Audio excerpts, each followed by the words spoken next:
दोस्तों नमस्कार। 4 PM news network पर आप सभी का बहुत बहुत स्वागत है। मैं हूं आपका दोस्त मयूर जानी।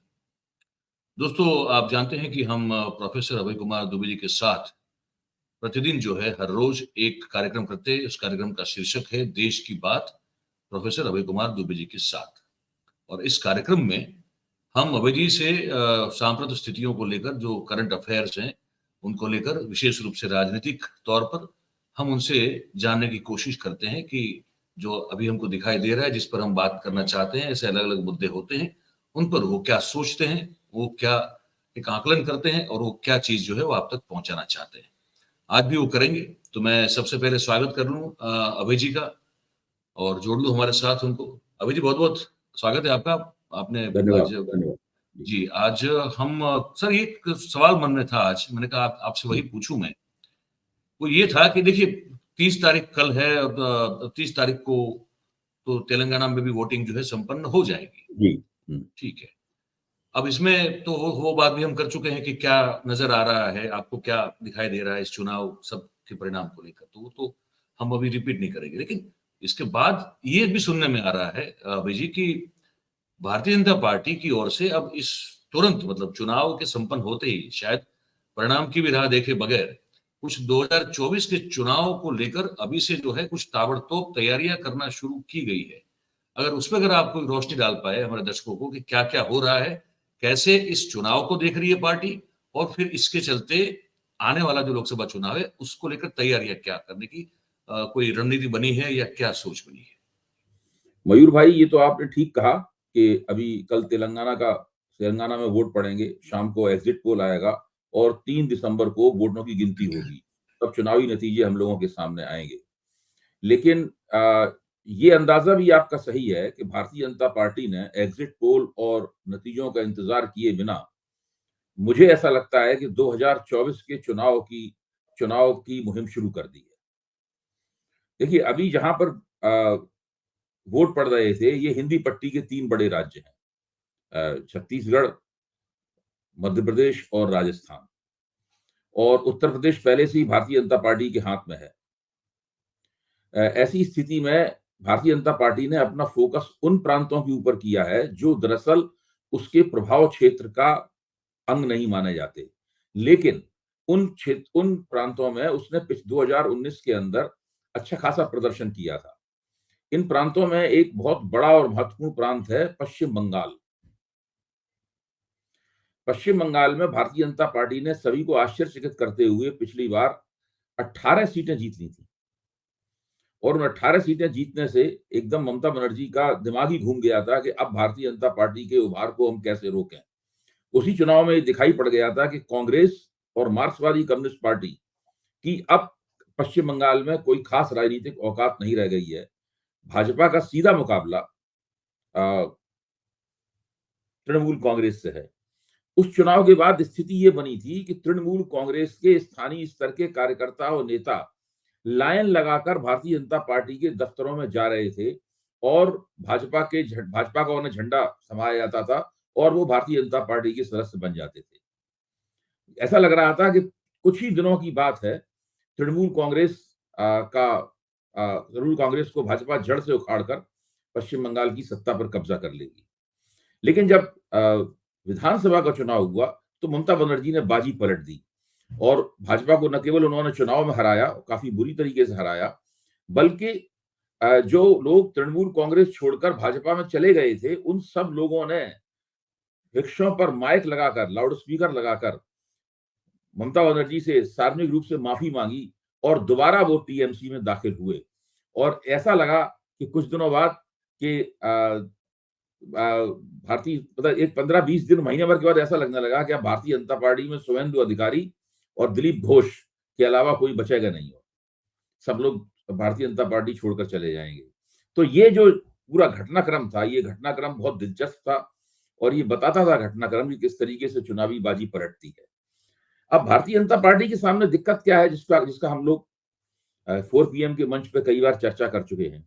भारतीय जनता पार्टी का जो बहुमत है, वो बहुमत कोई बहुत बड़ा बहुमत नहीं है। केवल टीवी पर फिक्रेबाजी के अंदाज में उसे प्रचंड बहुमत कहा जाता है। वो प्रचंड बहुमत नहीं है। हम जानते हैं कि 272 सीटों में बहुमत बनता है और भाजपा के पास केवल 303 सीटें हैं।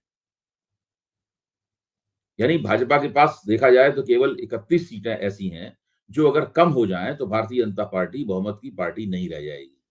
31 से 35 सीटें कम हो जाएं तो भाजपा सबसे बड़े दल तो रह होगी, लेकिन वो एक अल्पमत की पार्टी बन जाएगी।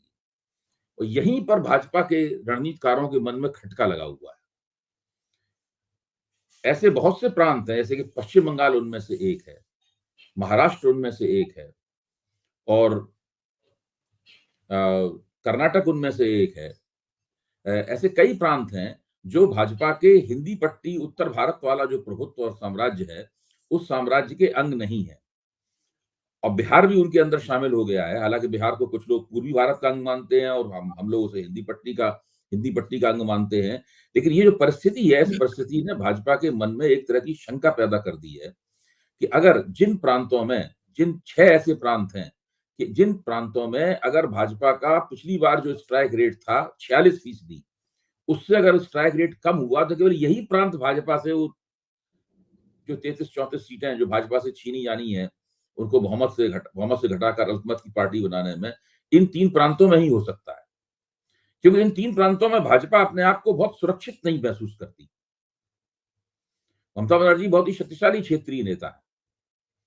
लोकसभा चुनाव में थोड़ा परेशान होने के बाद में, लोकसभा चुनाव में भी भाजपा ने 18 सीटें जरूर जीत ली थी, लेकिन ज्यादा सीटें तो ममता बनर्जी के ही पास थी।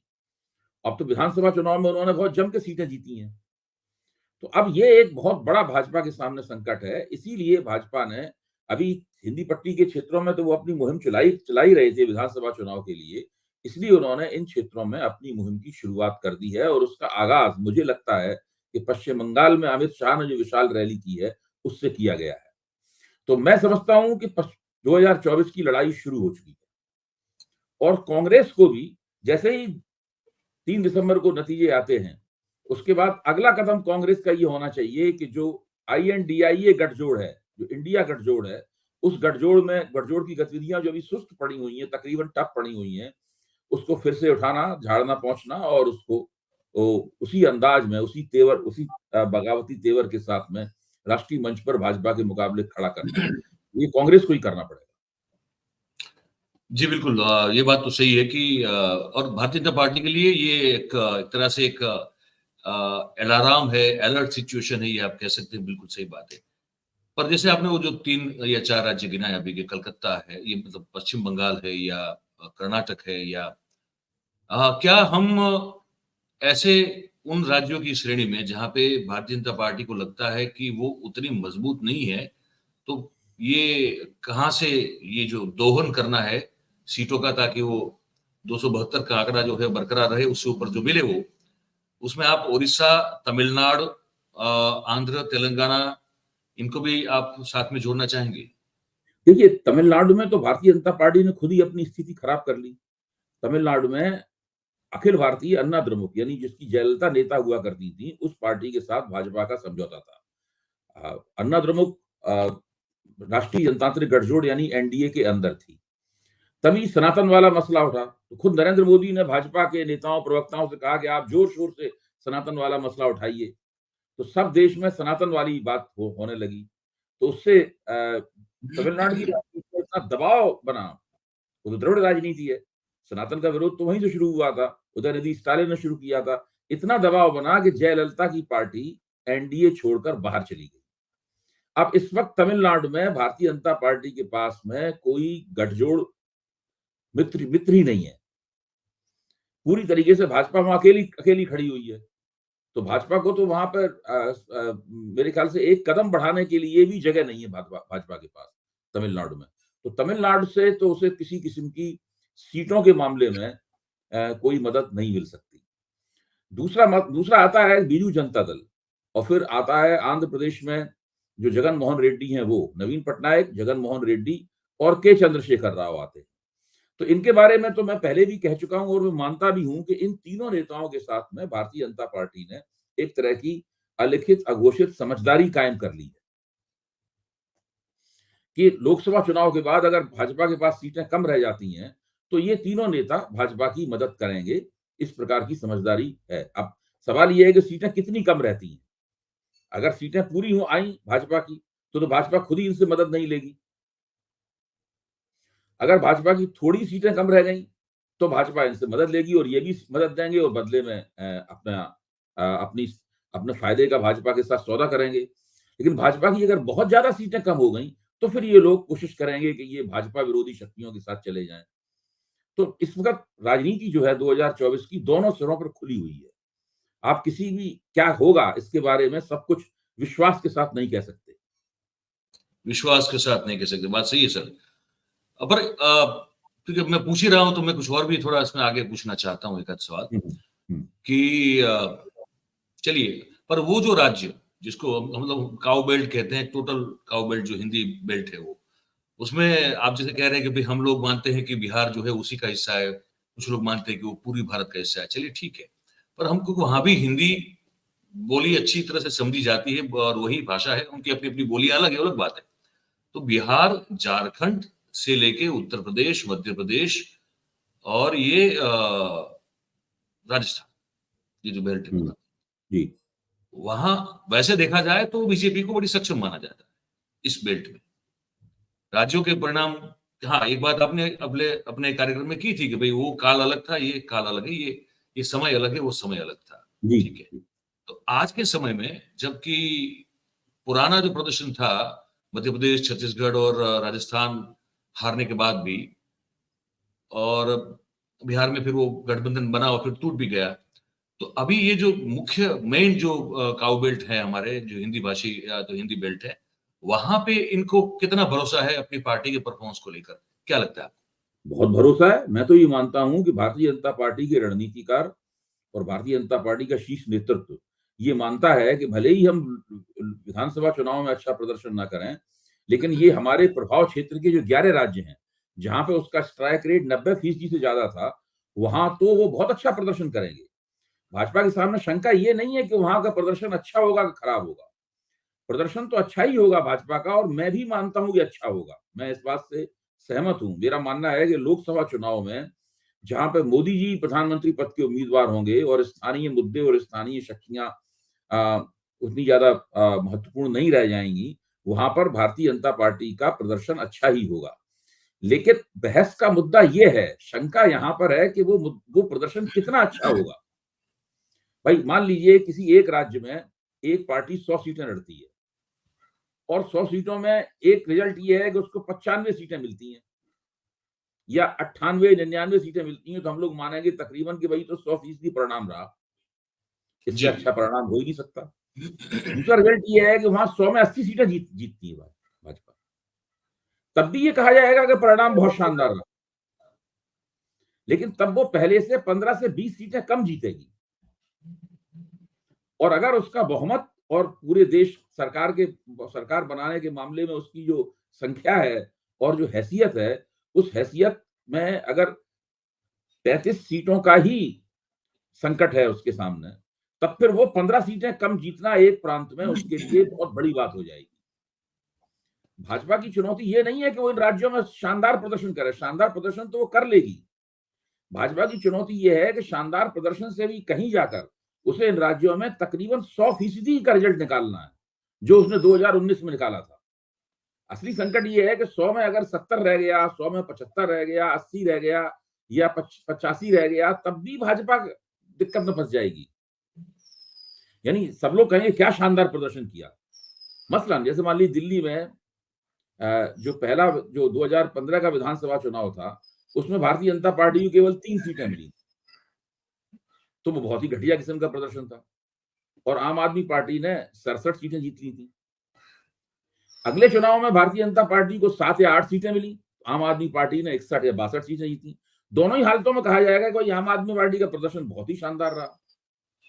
तो भाजपा का प्रदर्शन तो शानदार रहेगा, लेकिन वो शानदार होते हुए भी भाजपा का प्रदर्शन उसे अल्पमत की पार्टी बनने से रोक पाएगा या नहीं रोक पाएगा, ये है सबसे बड़ा सवाल। जी, बिल्कुल, बिल्कुल। आखिरी सवाल इस कार्यक्रम में मैं आपसे पूछना चाहता हूँ जी क्या भारतीय जनता पार्टी की जो थिंक टैंक है, जो लोग रणनीति बनाते हैं हम्म, और पार्टी के आम नेता और कार्यकर्ता भी, और मैं इसमें संघ को भी जोड़ना चाहता हूँ, क्या वो ये सब लोग ये मान के अभी भी चल रहे हैं कि प्रधानमंत्री मोदी साहब का जो एक करिश्मा था, जो अब तक था, ये माना जाता था, ये उसमें कुछ कमी हुई है या वैसे ही बरकरार है और उन्हीं के चेहरे पर काम की बात ना करे करे कुछ भी मतलब नहीं बनता, लेकिन उनके चेहरे पर उस क्योंकि वो करिश्मा अभी भी बरकरार है, इसलिए चुनाव में 2024 के चुनाव में भी सब कुछ जो है कुशल मंगल होगा। क्या ये मान रहे हैं या उसमें कुछ इधर-उधर है कुछ? ये तो सब मानते ही हैं कि करिश्मा बरकरार है, और जो मोदी समर्थक मीडिया है, जो कि मेरे ख्याल से सारे मीडिया का 80-90% है, वो भी इस बात की लगातार कोशिश करता रहता है कि वो बार-बार इस बात को स्थापित करे कि मोदी जी के करिश्मे का कोई जवाब नहीं है। और मोदी जी जब मैदान में उतरते हैं, तो बाजी इधर की उधर हो जाती है। लोकसभा चुनाव में भी बार-बार ये दावा किया जाता है, बार-बार विफलता प्राप्त होती है इसमें, लेकिन ये बात लगातार कही जाती रहती है। यहाँ तक कर्नाटक चुनाव में आपको ध्यान होगा कि जब भाजपा चुनाव हार गई, तो तर्क ये दिया गया, नहीं, शहरी क्षेत्रों में भाजपा के वोट बढ़ गए, वो मोदी जी की वजह से बढ़े। तो कुछ न कुछ श्रेय मोदी जी को वहाँ भी दे ही दिया गया। असली समस्या यहाँ पे भी है, एक छोटी-सी, सही आपने इंगित किया है, और वो समस्या ये है कि ये तो एक उन लोगों ने एक बबल बना रखा है, एक बुलबुला बना रखा है बड़ा। मोदी जी के दुर्जेय होने का, और मोदी जी देश में नंबर 1 के नेता हैं, उनके मुकाबले कोई नहीं है, कोई विकल्प नहीं है, उनका विकल्पहीनता है, टीना फैक्टर है, वगैरह-वगैरह, इन बातों से एक बहुत बड़ा बुलबुला बना रखा है लंबे अरसे से, और खुद वो सब लोग उसी बुलबुले में रहते हैं। और उन्हें उस अपनी ही जो प्रचार और प्रोपेगेंडा वाली बातें हैं, उन पे यकीन भी हो गया है पूरी तरह। प्रोपेगेंडा को ही यथार्थ मान लिया है उन्होंने। तो वो सब ये लोग मानते हैं और उसी मान्यता के आधार पे जीवित हैं, उनका पूरा आत्मविश्वास उसी से निकलता है। लेकिन कुछ इस तरह की खबरें भी आ रही हैं, जो कि कहीं न कहीं भाजपा के लिए कुछ बेचैनी का सबब बन सकती हैं। अब बात मामूली-सी है, और कुछ लोग ये भी कहेंगे कि भाई ये बात क्यों कही जा रही है। एक मशहूर अभिनेत्री रही हैं अपने ज़माने की, सिमी ग्रेवाल। तो सिमी ग्रेवाल केवल एक्ट्रेस ही नहीं थी, बल्कि उन्होंने एक टीवी पे एक कार्यक्रम चलाया साक्षात्कारों का, इसको रांधेवू विद सिमी ग्रेवाल कहा जाता था, जिसमें राजनीतिक लोग भी आते थे, राजीव गांधी भी उसमें गए थे, टाटा, अंबानी जैसे लोग भी गए थे उसके अंदर, और फिल्मी लोग वगैरह तो जाते ही हैं उसके अंदर। तो सिमी ग्रेवाल ने एक सर्वे किया, इसमें 1 लाख करीब 97,000 लोगों ने भाग लिया, और उसमें उन्होंने सवाल ये था कि इस देश में किस व्यक्ति से लोग सबसे ज्यादा प्यार करते हैं, और जिन लोगों के नाम थे उनमें विराट कोहली, शाहरुख खान, नरेंद्र मोदी और राहुल गांधी, मतलब ये 4 लोग उसमें, तो जो जो उसमें संख्या आई, उस संख्या में राहुल गांधी को 35% लोगों ने कहा कि देश में सबसे ज्यादा लोग राहुल गांधी को प्यार करते हैं।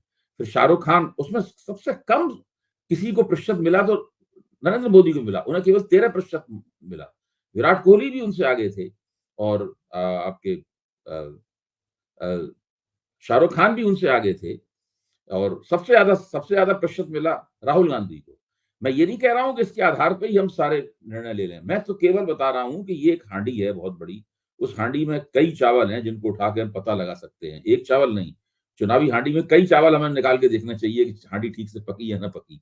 तो एक चावल जब निकाल के हम देखते हैं, तब फिर हमें दिखाई पड़ता है कि ये जो मीडिया ने और समर्थकों ने और भक्त मंडली ने जो एक बहुत बड़ा बुलबुला बना रखा है, इस बुलबुले में रहते हैं वो लोग, उसी बुलबुले को ही उन्होंने हकीकत मान लिया है।